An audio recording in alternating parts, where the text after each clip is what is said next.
Boa noite. Olá, boa noite. Boa noite. Tudo bem? Vocês estão me ouvindo bem?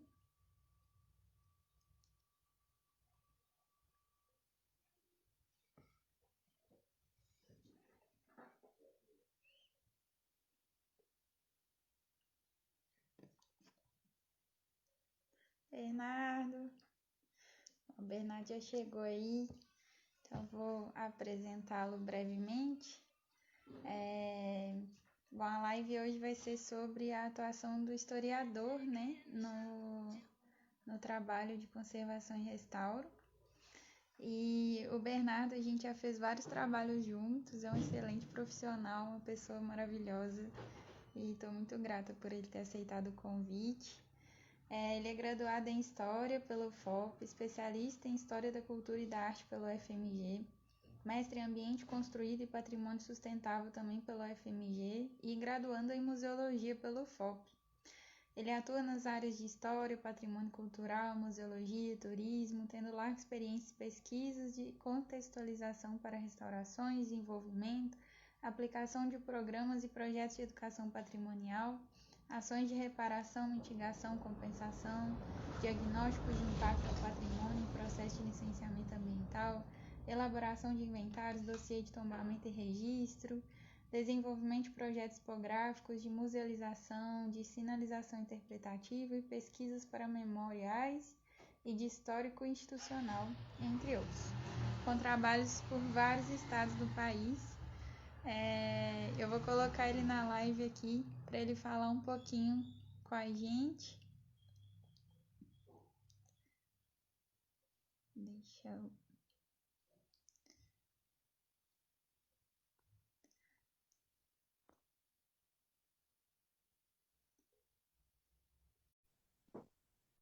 Boa noite, todo mundo.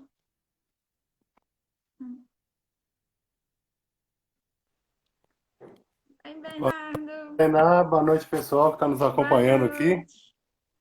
E aí, tudo bem? Gostei dessa apresentação enorme aí. A experiência toda sua, mestre. Ô, Tainá, para mim... Obrigada por ter aceitado o convite, viu, Bernardo? Que isso, para mim é um prazer. Muito ocupado. Nós todos, né? Ô, Tainá, eu queria começar agradecendo pelo convite aqui. Para mim é sempre um prazer falar sobre história, sobre patrimônio, sobre outras formas de atuação do historiador, né? Normalmente, quando se fala de historiador, pensa-se logo em professor, em pesquisa acadêmica. Sim. E a profissão ela tem caminhos muito mais interessantes, muitos outros caminhos para a gente poder seguir. E é isso que a gente vai tratar um pouquinho nessa live aqui. Eu acho que a forma mais interessante de a gente falar um pouquinho disso é contar um pouquinho da minha trajetória e da minha experiência de trabalho. Nós mesmos, como você disse, a gente já participou de vários trabalhos juntos, já encaramos muita situação junto aí. Então, vou contar um pouquinho dessa parte que é muito bacana. Bom, eu entrei para a graduação em História em 2002, primeiro semestre de 2002, aqui na UFOP, meu CHS, querido CHS da UFOP, mas eu não entrei pela História, não, eu entrei porque eu queria fazer Arqueologia. Mas no Brasil, nessa época... Pois é, olha só, menino que cresceu nos anos 80 assistindo Indiana Jones e lendo Asterix, não podia ter outro caminho, não. E aí, Só que no Brasil, nessa época, ainda não tinha um curso de graduação em arqueologia. Então, eu conversei com o professor Carlos Magno, que é um arqueólogo famoso da UFMG, é amigo do meu pai, e ele me indicou esse caminho. Faz história e depois você faz uma especialização em arqueologia e vai seguindo esse caminho. Então, eu entrei na história pela arqueologia. Mas, assim, pouquinho depois que eu entrei, eu já desisti desse caminho. Eu já vi que a arqueologia não era muito a minha praia. Eu tinha muito interesse pela arqueologia, mas não para trabalhar nesse campo. E só que no meio do curso de história, eu também estava um pouco perdido, porque eu não tinha vontade de ser professor e nem seguir a vida acadêmica. Então eu estava meio que eram os dois caminhos que a graduação me oferecia naquele momento, pelo bacharelado e pela licenciatura. Então eram esses dois caminhos que tinha. E não era nenhum dos dois que me interessava. Então eu estava meio perdido. E aí, em 2004, eu comecei a fazer estágio na Casa do Pilar, que é um anexo do Museu da Inconfidência, onde fica a documentação histórica lá, a biblioteca, setor pedagógico. E ali eu descobri um outro caminho. Eu participei de vários projetos durante meu estágio de 2 anos lá na Casa do Pilar. Eu participei do Museu Aberto Cidade Viva, que é um projeto de mapeamento de 200 casas do Caminho Tronco aqui de Ouro Preto. Algumas receberam sinalização interpretativa. E também participei da pesquisa para restauração do trem da Vale, do trecho ferroviário entre Ouro Preto e Mariana, e criação do Show. trem da Vale. Eu agradeço muito a Sueli Perucci e a Carmen Lemos por essas oportunidades, porque elas as coordenadoras da Casa do Pilar nessa época, e isso me mostrou outros caminhos de atuação que eu não conhecia pela academia. A academia, ninguém nunca tinha me mostrado esses outros caminhos. Trabalhar com restauração, trabalhar com pesquisa para projetos culturais, desenvolvimento de projetos culturais. Então eu fui vendo um outro caminho que eu podia atuar, que não a sala de aula nem seguir no métier acadêmico. E ali eu fiquei na Casa do Pilar por 2 anos. Logo na sequência, eu continuei trabalhando pelo Trem da Vale, tinha um programa de história oral lá, que era o Vale Registrar, e aí eu fiquei lá 2 anos trabalhando como estagiário desse projeto. E nesse meio tempo eu comecei a atuar também com o ICMS Cultural, que é um caminho muito bacana para quem está Show. começando e quer atuar com patrimônio. Não é muito bem remunerado, mas você aprende a fazer pesquisa ali. Quase O nada na área do ICMS. patrimônio é muito bem remunerado. Sim, sim, sim. E o ICMS, para quem não conhece, ele é uma política que foi criada em Minas Gerais no começo dos anos 2000 e que ela possibilita que os municípios recebam uma parte do ICMS, que é o Imposto sobre Circulação de Mercadorias e Serviços. Uma parte desse imposto ele pode ser destinado para salvaguarda de bens culturais, para registro e salvaguarda de bens culturais. Então, é um caminho muito bacana, uma política muito interessante que foi criada em Minas Gerais. Tem seus problemas, como toda política pública, e tem seus problemas na forma como ela se expandiu nos anos seguintes, mas é uma ferramenta muito bacana, está sendo implantada agora no Rio de Janeiro também, na Bahia, no Espírito Santo.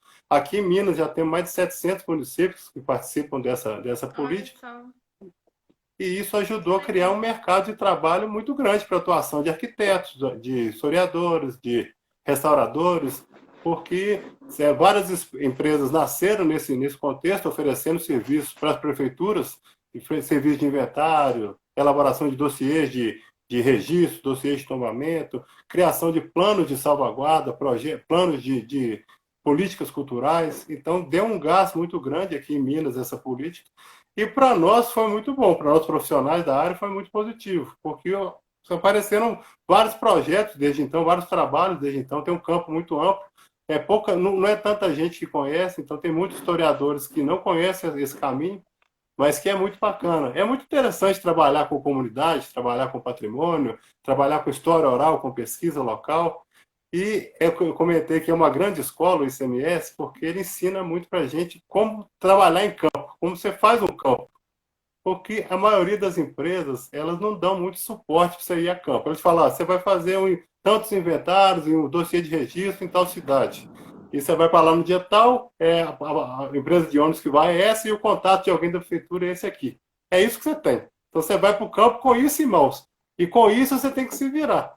E aí esse tipo de trabalho ele te ensina muito como se virar, como aprender a se virar. E como correr atrás de informações, como tirar leite de pedra na hora que você for escrever sobre um bem, contar um pouquinho da história de um lugar, você tem muito pouca informação, porque o tempo de pesquisa é muito pequeno que você tem disponível, para a produção dos produtos também. Então, você Uhum. aprende a se virar com isso. Por isso que é uma ótima escola para quem quer começar a trabalhar com patrimônio.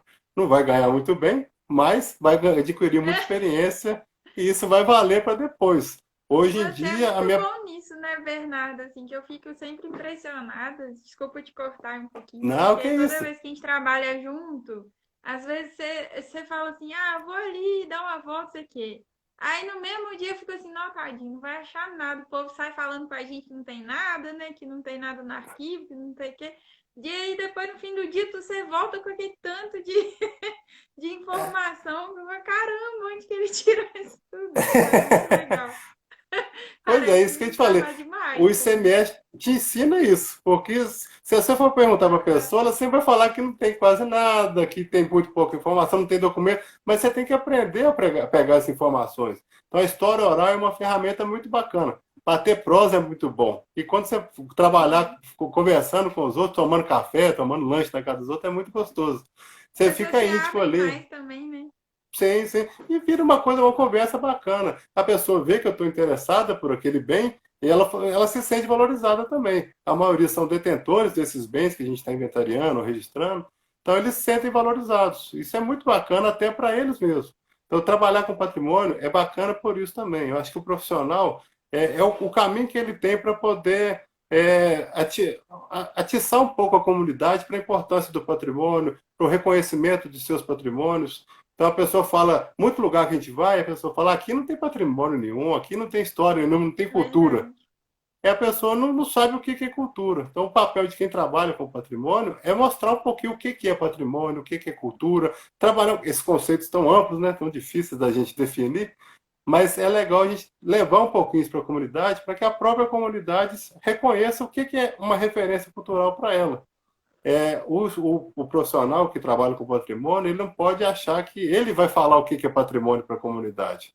Quem reconhece é a comunidade. O papel dele é mostrar o que é o conceito, o que é entendido como patrimônio, para que a comunidade se reconheça o que é importante para ela nesse ponto.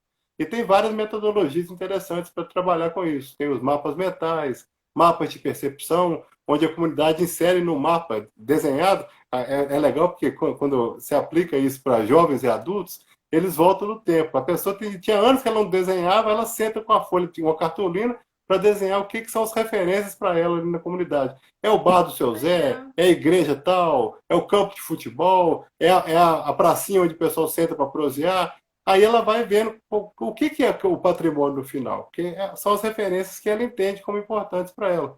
E isso trabalha com a identidade das pessoas, a identidade das comunidades, quais são as referências que ela tem. Então é um tipo de trabalho muito bacana. E eu comecei no ICMS, mas acaba que isso a gente leva para os outros trabalhos todos.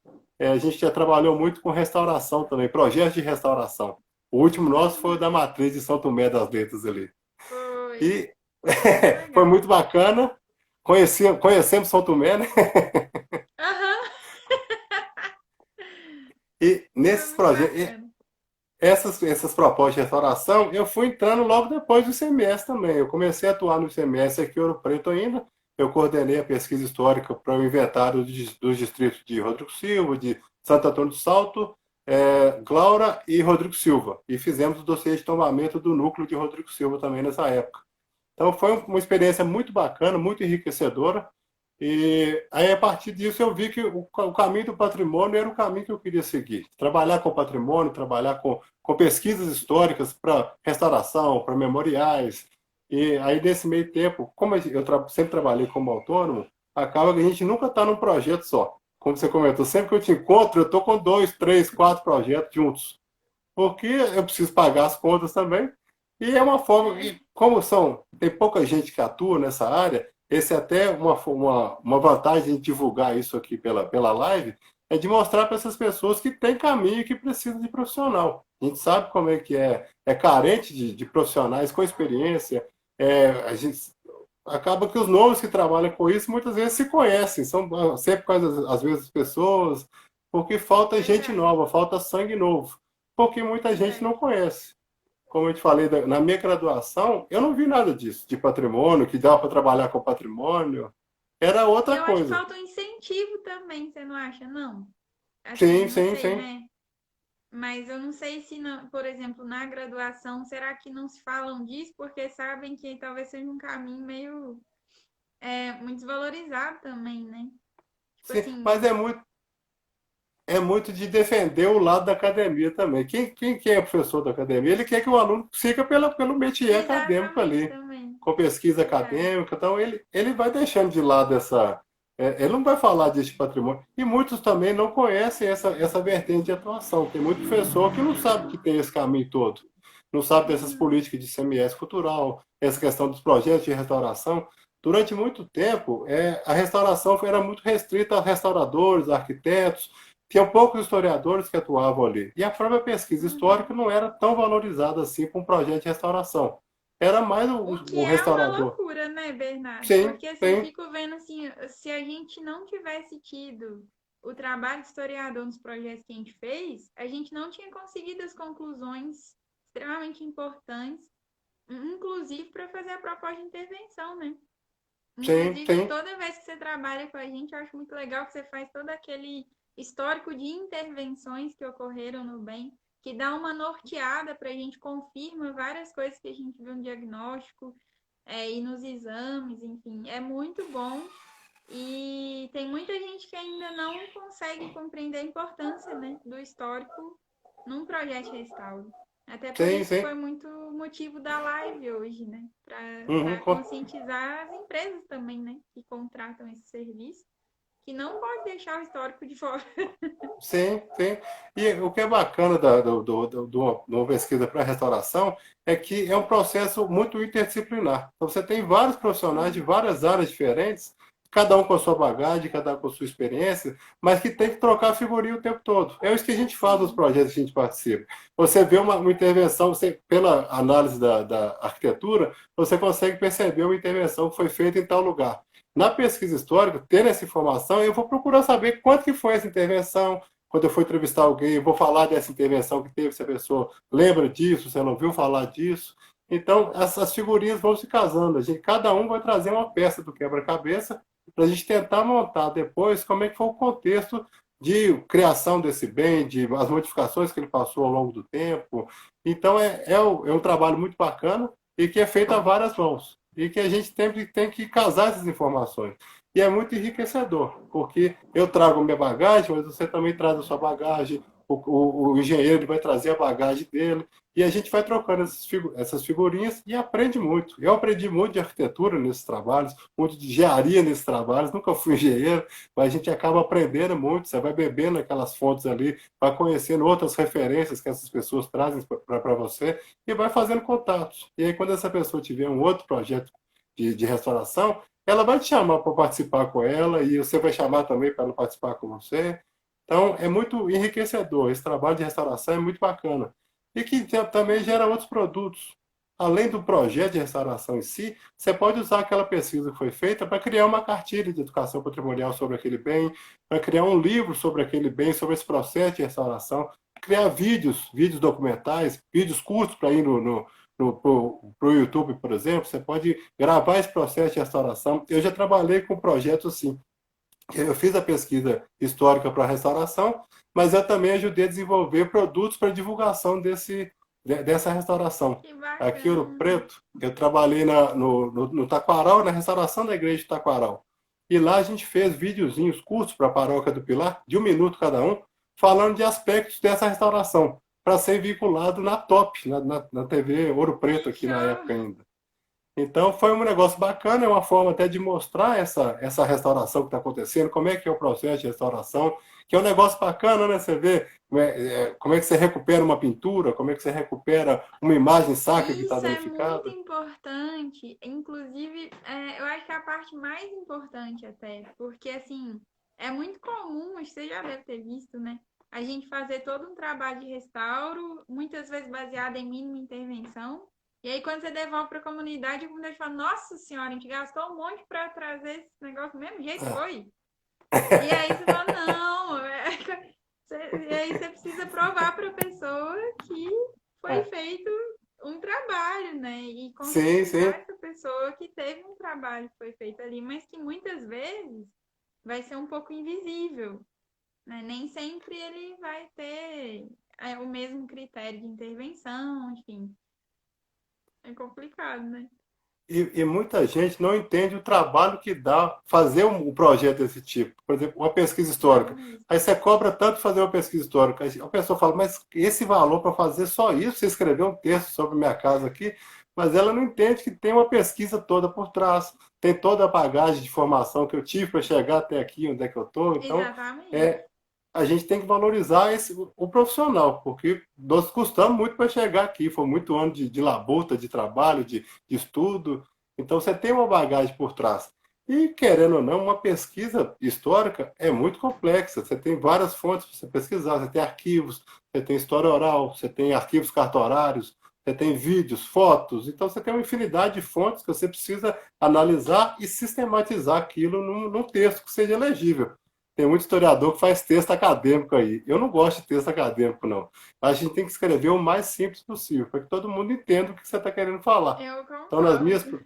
nas minhas produções, eu procuro sempre fazer um texto gostoso de ler, um texto com muitas imagens, que acho que a imagem é muito enriquecedora para o trabalho.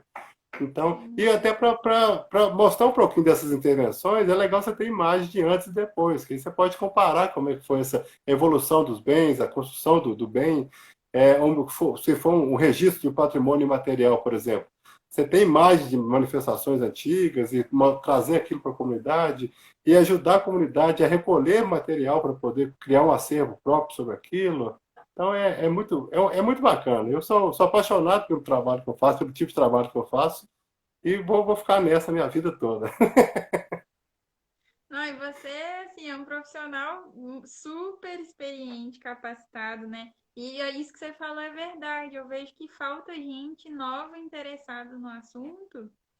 E, assim, é muito difícil em saber, às vezes, a quem recorrer. Quando, por exemplo, uma hora você não pode. Não, não tem alguém, né, capacitado igualmente.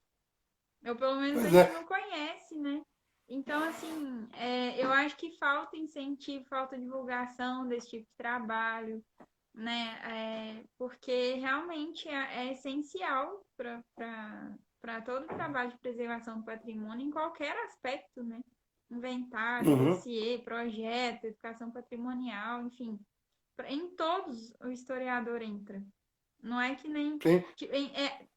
no processo de restauro em si, vários outros profissionais entram, mas o historiador acho que é um dos poucos que eu vejo que está em todos os processos de preservação do Ainda patrimônio. bem que a pesquisa, que o historiador está sendo valorizado agora. Então, como eu te disse, no Pois é, fiquei passado, muito feliz com a pois é, regulamentação. nós agora somos regulamentados como profissão. Espero que isso seja bom, vamos ver como é que vai funcionar isso na prática mesmo, mas foi uma grande conquista até para a gente poder ter esse reconhecimento.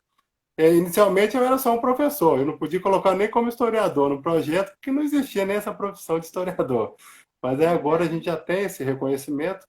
E o que eu te disse, no passado, a pesquisa histórica não era tão valorizada assim para um projeto de restauração ou para outras ações de patrimônio. Mas nos últimos anos isso tem mudado. Agora tem sido cada vez mais constante a participação de um historiador nesse processo, porque quem domina a metodologia é quem formou a história. Não que quem não tenha formação não possa atuar como pesquisador. Claro que pode. A gente aprende muito na Uhum. prática. Mas na graduação a gente acaba aprendendo as ferramentas, as metodologias que você tem para usar, os tipos de fontes que você pode utilizar, como trabalhar com as fontes. Não adianta você ter só a fonte, você tem que saber como trabalhar com ela, como que você vai usar aquela fonte, as perguntas que você vai fazer para aquela fonte, porque é isso que faz o diferencial entre o historiador e um pesquisador que não é graduado em história, não tem essa formação em história, porque ele tem essa bagagem e esse know-how. Uma outra forma muito bacana de atuação do historiador, que eu tenho praticado muito nos últimos anos, é com licenciamento ambiental. É um negócio que eu nunca imaginei que eu fosse mexer com licenciamento ambiental, e eu entrei nisso até de paraquedas. Teve em 2011, eu estava comendo um churrasquinho em Passagem, quando eu encontrei com o Fernando Puperi, que é da Quartzito do Brasil. É uma empresa de exploração de quartzito ali de Passagem. E o Fernando me disse que estava precisando que o IPHAN tinha solicitado a ele para um estudo sobre impacto no patrimônio cultural da região de Passagem ali, que ele estava licenciando uma mina, e ele perguntou se eu fazia. Nunca tinha feito. Eu falei, faço sim, não tem medo não. Todo trabalho a gente fala que faz. Não tenho experiência, mas eu faço. A gente aprende na marra ali. Porque é dessa forma que a gente vai se virar. Lembra que eu te falei do negócio do ICMS? Tá aí, ó, o resultado tá aí. Sim, Você aprende a se virar com o que você tem. E aí falei com ele que eu fazia e fui procurar o IFAM para saber o que eu tinha que fazer no final. Porque o IFAM é todo grande empreendimento, obra ou licenciamento, ele tem que ter um estudo de impacto ambiental, mas também esse ambiental envolve a parte de arqueologia, envolve a parte de patrimônio. E isso começou a ser muito constante a partir de 2001, você teve a lei do imaterial, então você teve uma outra preocupação com o imaterial também. Então, o licenciamento ele acaba que abarca isso tudo. E aí eu fui descobrir esse caminho. Eu fui no IFAM, aprendi como é que eu fazia isso, custei, que eu mandei um relatório que estava muito grande, mas que não seguia o modelo que o IFAM queria. Tinha o tal do INRC, que era o Inventário Nacional de Referências Culturais. Tinha que seguir essa metodologia. Aí eu peguei, tive que transformar, aprendi na marra, mas fiz um trabalho bacana, depois foi até usado pelo IFAM como referência para outros trabalhos do tipo, e aí eu vi que tinha esse caminho. E não era só o diagnóstico de impacto, também tinha parte da compensação. Muitas vezes o empreendimento ele gera um impacto negativo. Então você tem ou ferramentas de compensação por esse impacto que foi sofrido. A empresa pode ser obrigada a fazer um estudo, ou um dossiê de tombamento, por exemplo, de um bem, como compensação por esse impacto que ela cometeu, ou estudos de diminuição desse impacto. E você tinha, alguns dessas compensações também envolviam o trabalho de educação patrimonial, você criar um programa de educação patrimonial para ser voltado para a rede municipal, para a comunidade local. Então, você foi entrando nesse métier. Eu fui vendo que a educação patrimonial também era bacana, eu trabalhava com patrimônio, mas muito pouco com educação. Comecei a trabalhar muito com educação, ainda na época do trem da Vale, eu comecei um pouquinho com isso, mas foi no licenciamento mesmo que eu bolei uma metodologia própria para trabalhar com patrimônio, e é um caminho que eu tenho seguido muito. E isso são várias empresas que atuam nisso, como eu já tenho contato com muita gente, acaba que essas empresas vão me chamando para trabalhos no Brasil todo. Pouco tempo eu estava lá em Oiapoque, era um plano de educação patrimonial com os alunos da rede municipal, os professores, pelo impacto de uma pequena central hidrelétrica no rio Oiapoque. Então, fui para lá, trabalhei muito com índio lá, a gente trabalhou muito com essa parte de arqueologia, então, mostrando um pouquinho por que valorizar a arqueologia, o que é um bem arqueológico. Então, é muito bacana. E aí você vai aprendendo a lidar com isso, você vai vendo esses outros caminhos. Isso são só alguns dos caminhos que eu citei, mas tem vários outros. O historiador também pode atuar em memoriais, realização de pesquisas para memoriais, para museus, criação de discografias. Eu fui tanto para esse caminho também que hoje eu estou fazendo até museologia na UFOP lá. Entrei como aproveitamento de estudos, sou aluno, voltei para a graduação de novo. Mas é um negócio bacana. Trabalhar com museu também é muito legal. Então, o historiador tem que estar envolvido com isso tudo, com museus, com memoriais, com pesquisa, criação de acervos, com gestão de documentos. Você tem uma infinidade de caminhos que você pode seguir. Eu trabalhei com restauração de documento também, gestão e restauração de documentos no IFAM. Na época que eu fiz a minha pós-graduação na UFMG, eu fiz na História. Era História da Cultura e da Arte, foi pela Fafiche. E nessa época, a Valmira, que era da Memória Viva, ela me chamou para participar da equipe que ia fazer a organização do arquivo permanente do IFAM, da Superintendência do IFAM em BH. Então, já aceitei de cara, foi um trabalho muito bacana, aprendi a trabalhar com aquelas fitinhas japonesas para colar documento, aquelas fitas dupla face, aprendi a mexer com isso tudo nessa época. E foi um trabalho muito bacana. E eu tive acesso a esse acervo do IFAM, que é um acervo fantástico para quem não conhece ainda, quem trabalha com restauração. É fundamental conhecer o acervo do IEFPA, o acervo do IFAM, que são acervos muito, muito bacanas, muito bem organizados, mas que poucos pesquisadores vão lá nesses lugares hoje. Você vai no IFAM hoje, a média de 5 pessoas pesquisando lá no mês. Um acervo daquele, com aquela importância, muito pouca gente. E tem de tudo ali. Você pensar que o IFAM atua desde de 37, então você olha a documentação que você tem lá desses bens todos aqui. Então, para quem trabalha com restauração, é fundamental conhecer esses caminhos também, esses acervos. O Arquivo Público Mineiro é um outro arquivo muito bacana. E hoje está tudo digitalizado, o Arquivo Público Mineiro a gente consegue pesquisar ele todo pela internet, no site do Arquivo Público. E tem várias outras ferramentas de pesquisa também, várias outras instituições que têm bancos de dados para pesquisadores. O Instituto Moreira Salles, Biblioteca Nacional, Arquivo Nacional. O acesso que a gente tem à informação hoje é muito bacana e facilita muito esse trabalho. Mas cabe às pessoas conhecerem também. A gente tem que divulgar isso para que mais gente conheça e saiba pesquisar nisso. Porque a gente está fazendo um projeto de restauração, quanto mais informações você conseguir sobre aquele bem, mais bacana fica, melhor é. E nesses locais a gente está fazendo aquele trabalho em Santa Bárbara. Eu encontrei no site da Fundação João Pinheiro, tem vários estudos dos anos 80, dos anos 90, de projetos culturais para Santa Bárbara, de valorização do patrimônio lá. Então você baixa o PDF desses documentos hoje, pela internet.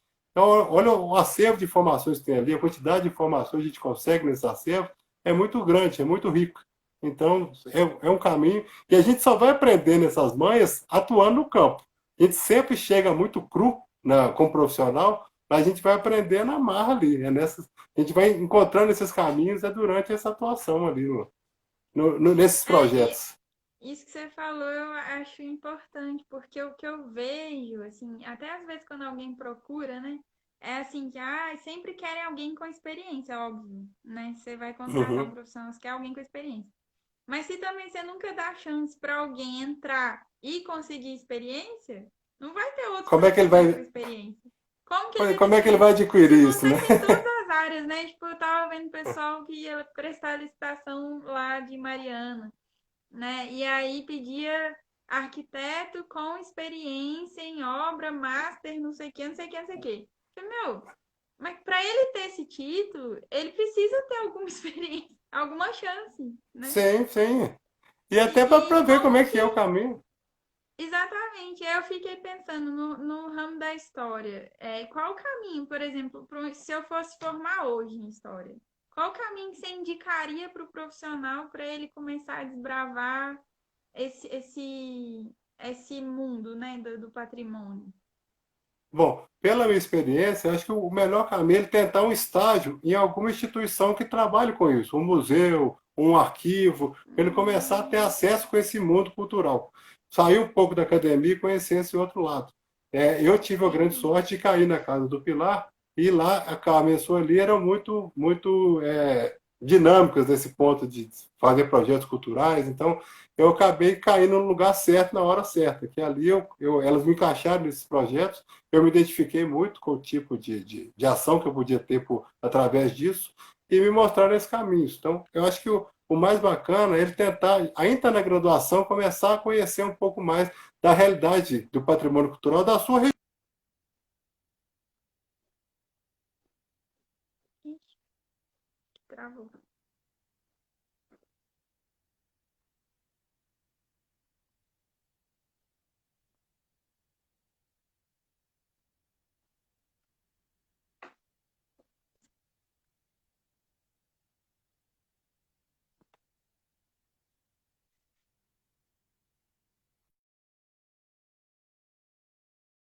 Só o Bernardo. Ixi, caiu o Bernardo. A internet não ajuda. Deixa eu ver se eu consigo puxar ele de novo.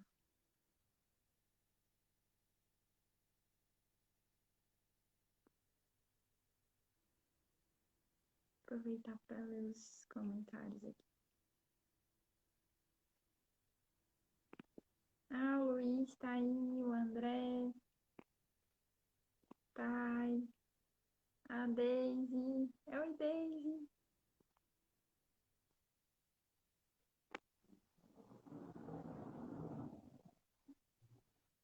Patrícia. Oi. Acho que a internet aí tá ruim. Toda live é um problema, né? Porque parece que tá todo mundo na live ao mesmo tempo. Oi, Edilson. E aí, vocês estão bem?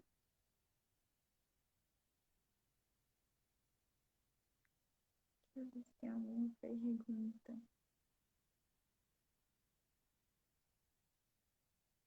Alguém falou aqui, professor Ricardo. Educação patrimonial é fundamental para conscientizar a comunidade, pois infelizmente poucos lugares prezam por essa iniciativa na escola. É verdade, acho essencial. E o ideal seria, de fato, começar pelas escolas, né? Porque as pessoas já crescem se conscientizando do patrimônio que é delas, de como cuidar desse patrimônio, do valor que tem esse patrimônio, né? Eu acho que muito roubo, inclusive, de obras de arte, muita perda de bens culturais aconteceram porque as pessoas muitas vezes desconheciam até esse, esse patrimônio, no valor do próprio patrimônio. Ah, Rogério, estou puxando o Bernardo de novo aqui.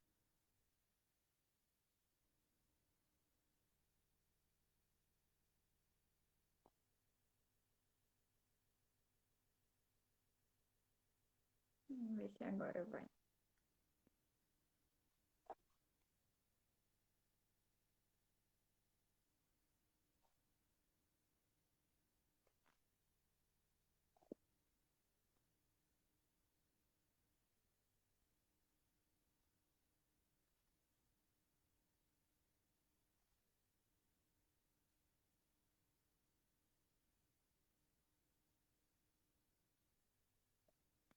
Ixi, tá difícil.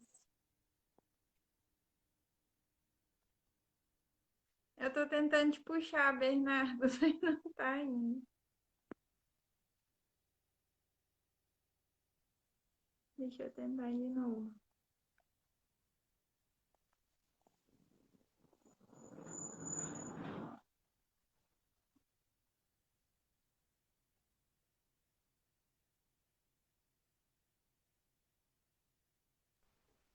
Oi, Tainá, Agora acho voltei. que foi. Minha internet caiu aqui, Internet não ajuda. fiquei de fora. Mas É como a gente sempre uma estava falando aqui, aventura. sim, como a gente estava comentando, acho que o caminho é a pessoa procurar alguma instituição que trabalhe com o patrimônio na sua região. E a partir disso ela começar a desenvolver essas ações ali. Então, acho que o melhor Uhum, caminho é começar por isso. Porque acaba que um trabalho sempre puxa o outro. Você começa um trabalho, conhece aquele pessoal, daqui a pouco, quando esse trabalho acabar, em pouco tempo já vai surgir um outro trabalho. E insistir. No verdade. começo é sempre difícil, porque como você não tem experiência, não conhece tanta gente, você acaba que não tem tanta oportunidade. Mas, com Verdade. insistência, a gente acaba criando o nosso nome, o nosso caminho ali. Hoje em dia eu já estou no ponto de ter que recusar trabalho, coisa que eu detesto fazer é recusar trabalho. Porque a É gente fica horrível tanto. fazer isso. Nossa, difícil demais, mas a gente fica tão sobrecarregado que às vezes tem que começar a dispensar alguns trabalhos para não ter muito problema depois dar conta de fazer tudo. Verdade. E eu acho que deve ser que nem é pra gente, né? Assim, quando aparece, aparece tudo de uma vez só. Sim, Aí às sim. vezes fica um tempo sem nenhum. Agora, com a pandemia, no Complicado. começo do ano, estava muito complicado esses projetos, porque os trabalhos de campo eles foram suspensos e muitos projetos que estavam tiveram que entrar em stand-by, tiveram que ser cancelados ou adiados para o ano que vem. Então, isso dificultou muito. Sim, Mas, aos pouquinhos, a gente foi chegando no meio termo. Hoje em dia, já dá para a gente fazer um trabalho de pesquisa pela internet mesmo. A comunicação hoje é muito fácil, pelo WhatsApp, pelo telefone mesmo. Então a gente acaba que você tem caminhos para você poder fazer o trabalho de campo sem ter que ir a campo. Claro que não é tão rico, não é tão bacana de fazer. Conversar por telefone não é tão legal, né? Não é legal você estar ao vivo ali, mas é a forma que tem. A gente tem que aprender a lidar com isso. Então, ainda bem que agora as coisas começaram a melhorar, então tem vários projetos que estão retomando agora, então tá sendo muito positivo nesse momento agora. E eu acho que a tendência é a verdade. gente aprimorar isso mais e melhorar isso cada vez mais. A gente está tendo a valorização da cultura é grande. E no Brasil, infelizmente, o nosso governo ele não apoia tanto a cultura, os setores que trabalham com a cultura, com patrimônio, com história. Então, é um momento difícil, mas que a gente está fortalecendo nossos laços também entre nós que trabalhamos com isso, para poder desenvolver ações desse tipo. A gente tem que batalhar pelo nosso espaço também, Verdade. pelo aquilo que a gente acredita. O patrimônio eu sempre encarei de uma forma muito idealista. Eu gosto muito de patrimônio, mas eu gosto de valorizar isso, mas também de conversar com as pessoas sobre isso, de mostrar esses caminhos, mas que a pessoa também entenda por que eu acho importante esse patrimônio. Acho que o patrimônio ele tem que servir para o bem da comunidade e reverter para a comunidade, não só financeiramente, mas também de ética, valorização das nossas raízes, das nossas identidades, das nossas referências. Hoje em dia fala-se tanto em identidade, em reconhecimento, então o patrimônio é muito importante para isso. Ele é um bem da comunidade, aquilo que diferencia uma comunidade, e a comunidade tem que aprender a reconhecer isso, a valorizar isso. Porque sem as nossas raízes a gente não é nada. Se a gente perder a nossa formação, as raízes do nosso lugar, a gente é uma pessoa sem identidade, sem um lugar de origem, sem um lugar que ela possa chamar de seu. Então é muito importante a gente valorizar o patrimônio por isso. Para a pessoa se sentir como pertencente de algo, de uma comunidade, de algo maior. Não é só ela não está sozinha ali. Aquilo representa a comunidade dela, as raízes dela, as origens dela. Então, o patrimônio é muito bacana por isso. Ele permite esse tipo de relação. Verdade. É verdade. Eu estou vendo E eu, muita gente comentando aqui eu tava respondendo eles enquanto tu tava tentando voltar. Que o pessoal fez uns comentários, foi bem legal. Tem bastante gente elogiando. Ah, bacana, eu E agradeço muito. se Espero que todo mundo tiverem tenha. alguma pergunta também podem mandar, né? Sim, estou aqui à disposição. Tainá, às vezes eu falo muito e falo rápido. Se você Ah, estiver fica à falando vontade. demais, A você ideia é pode para me, você falar mesmo. me picotar aí.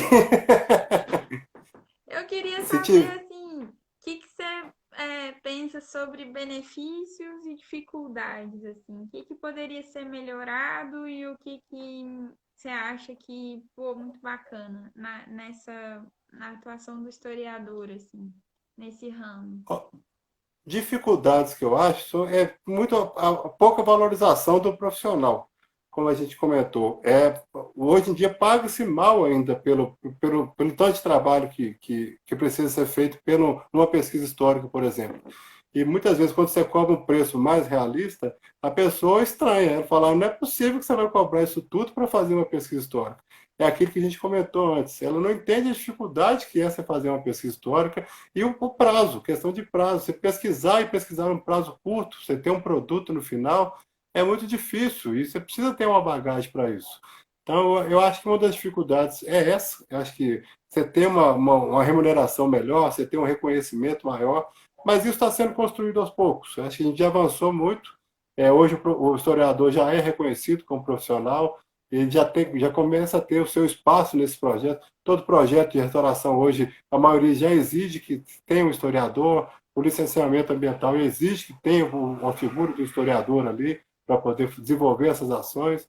Então, eu acho que a gente avançou muito, mas ainda temos caminho para avançar.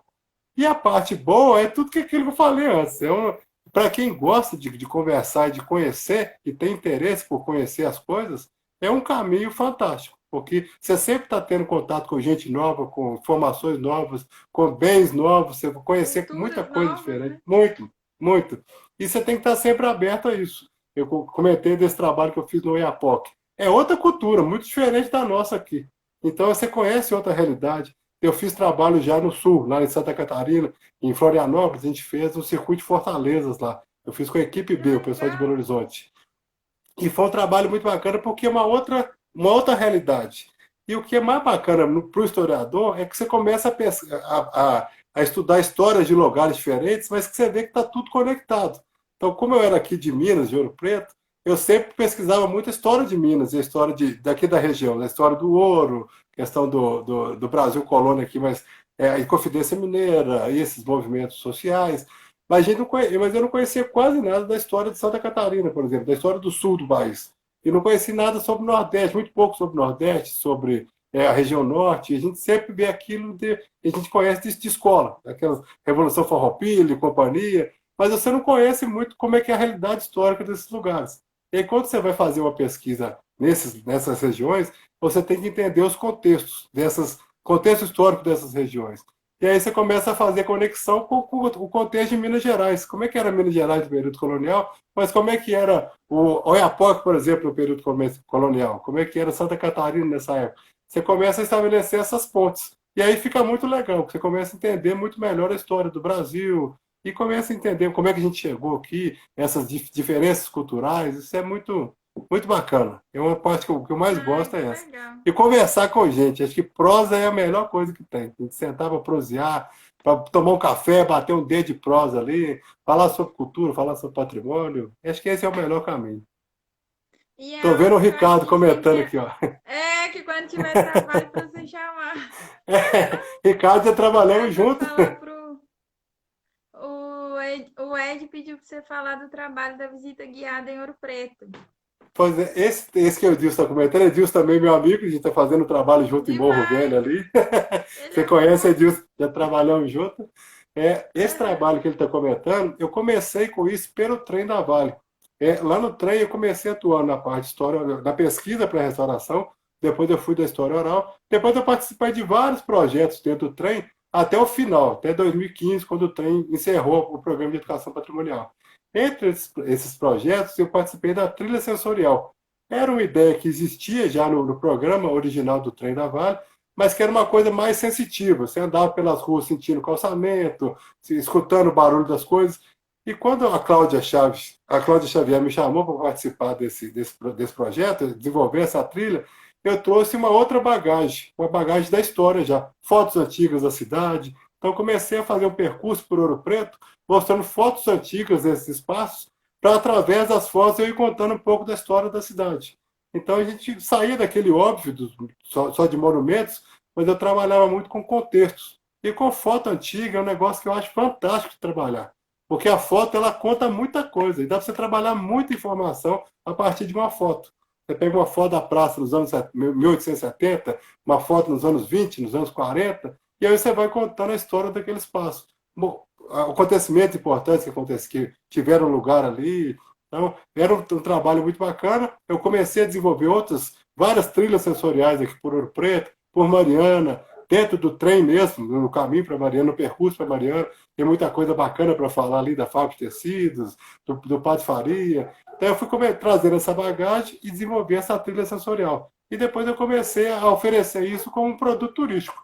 Quem queria vir para Ouro Preto, me conhecesse, me conhecia e queria fazer um passeio por Ouro Preto, contando um pouquinho da história de Ouro Preto, eu oferecia esse trabalho, trazia o álbum de fotos e a gente ia desenvolvendo isso. Não foi muito para frente, acabou que eu ofereci isso muito, mas não tive tanta procura, porque é difícil competir com os guias aqui de Ouro Preto, né? A galera pula na frente do carro para Nossa, chamar sim. o Aham. turista ali, então é difícil E competir. nem sempre eles têm essa bagagem, né? Sim, sim, com Sim, certeza. de fato. E o que é bacana, essa trilha sensorial que eu oferecia pelo trem, a gente oferecia para os guias de Ouro Preto também, e para a comunidade em geral. Eu lembro da gente, eu e a Cláudia íamos em praticamente todas as escolas de Ouro Preto, oferecendo para os alunos irem lá fazer essa trilha de graça. Associação de moradores, mas não teve quase interesse nenhum. Daqui de Ouro Preto, muito pouca gente se interessou.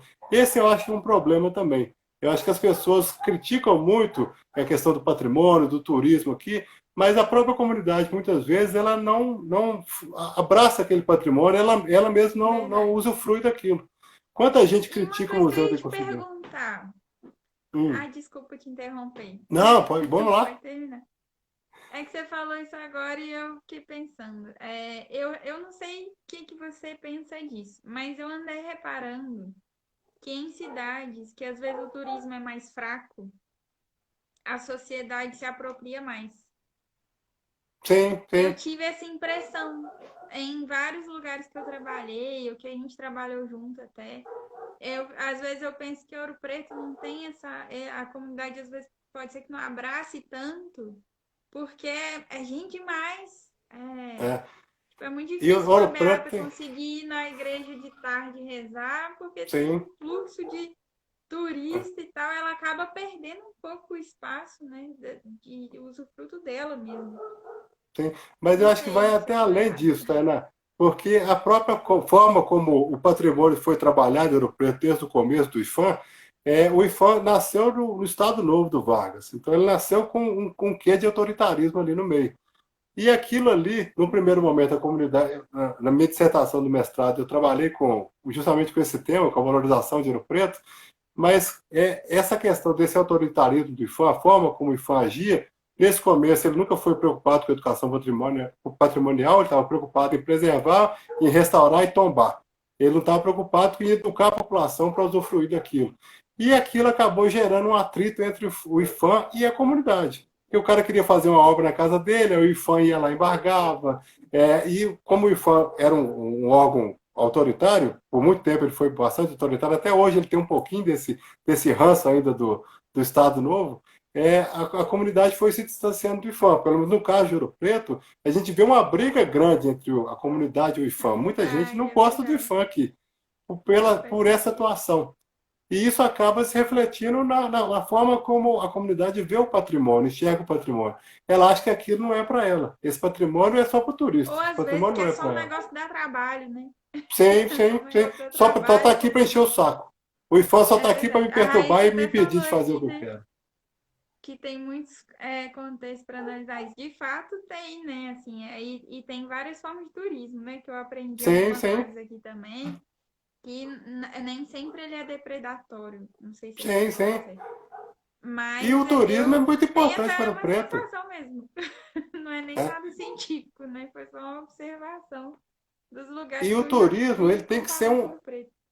o turismo ele tem que ser aliado da comunidade e da manutenção do patrimônio. Aqui em Ouro Preto, a gente tem um rico patrimônio tão rico aqui, a gente é visitado por gente do mundo inteiro, vem gente do mundo inteiro para cá, Verdade. a cidade é um patrimônio mundial, é muito reconhecida, mas ela tem que ver o turismo como um auxiliar. Tem o turismo predatório, que a gente sabe como é que funciona, esse turismo de 21 de abril, de carnaval, não é um turismo muito bacana para a cidade, porque muita gente que vem para cá vem só para fazer folia, só para não estar preocupado com o patrimônio, e acaba que depreda a cidade. Muita gente age Uhum, dessa maneira. A gente tem visto nesse verdade. período de coronavírus como é que a cidade tem ficado cheia. Esse fim de semana ficou impossível aqui a Lotada. questão do turismo. Lavras Novas também foi o Verdade. mesmo caso. Ficou, eu vi fotos de lá impressionantes. Então, é preciso ter um turismo consciente também. A gente está nesse momento especial que é da pandemia, mas afora disso, tem que ser um turismo consciente também. Um turismo que venha para somar a cidade, conhecer a cidade, usufruir da cidade, mas também respeitar a cidade, respeitar a sua comunidade, respeitar quem mora aqui. Muitas vezes o turista ele acha que a cidade é um presépio, então ele vem para cá e acha que não tem trânsito na rua, acha que pode andar no meio da rua. Para mim, eu fechava o centro de Ouro Preto todo para carro. Acho que lá tinha que ser tudo a pé, porque a gente só conhece a cidade mesmo é a pé. Só que tem carro, a cidade é uma cidade viva, a gente é uma cidade turística, mas a gente é uma cidade do século XXI. A gente é do século XVIII, século XIX, século XX, século XXI. Está tudo aqui no meio. E a gente funciona como uma cidade ainda. Não é como Tiradentes, por exemplo, que virou meio que uma cidade cenográfica. Tem Um pouca gente, cenário quase. virou um cenário. Ouro Preto já é uma cidade diferente nesse ponto, porque é uma cidade que continua sendo cidade mesmo. Muita gente mora aqui, apesar de a gente ver que o centro tem muita gente que não mora mais no centro, a maioria das casas lá hoje é comércio ou é uma casa que tá sem uso, mas é a cidade nossa, como a Raíssa até comentou, a cidade nossa é viva. E o turista que vem para cá, ele tem que entender isso, que ele tem que agir como se tivesse uma cidade, a cidade dele. Tem que respeitar a comunidade, Verdade. respeitar a cidade também. Mas o turismo é muito importante, porque gera muito recurso para cá. Tem os guias turísticos que a gente comentou, questão de pousadas, hotéis, as lojas, o comércio aqui, usufrui muito do turismo. Então o turismo é importante, mas tem que ter esse casamento, tem que ser uma coisa boa para todo mundo. E a comunidade aqui, ela também precisa entender que a cidade é para ela também, não é só para o turista. O Museu da Uhum. Inconfidência não é só para o turista, é para a comunidade. Só que muitas vezes a comunidade ela acha que não é para ela. Então ela não vai no museu, porque aquilo não é para mim. Ele fala assim, aquilo não é para mim. Quem mora na Bauxita fala que vai Não, na cidade. Vai em Ouro Preto, ele é. vai na cidade. Porque ele não tem E tanta tem gente que relação acha assim. que o museu é uma igreja até, né? Sim, sim, sim. E Ouro Preto a gente tem tantos museus e a maioria das escolas não frequenta esses museus todos. Muitas vezes vai no Museu da Inconfidência, vai no Museu do Oratório, ou no Museu de Ciência Técnica, mas na Casa Uhum. Guiar, tem a Casa Guiar também, tem o Museu Aleijadinho, tem tantos Verdade. outros bens que a gente pode usufruir aqui. E Ô, quando a gente Bernardo, só fala, te interromper rapidinho. A gente tem um claro, pouquinho menos que 5 minutos para a live fechar. eita! Vamos lá, acabou que a gente falou demais, Tem, né? tem uma pergunta aqui até já, ó. Claro. Como que você vê a atual política de preservação de Ouro Preto? Ó, eu acho que precisava ter uma maior participação da comunidade. Eu acho que o Conselho de Patrimônio é uma vantagem muito grande. O ICMS cultural, uma das vantagens é a criação de conselhos municipais, porque quem delibera sobre aqueles recursos de ICMS que eu comentei são os conselhos municipais.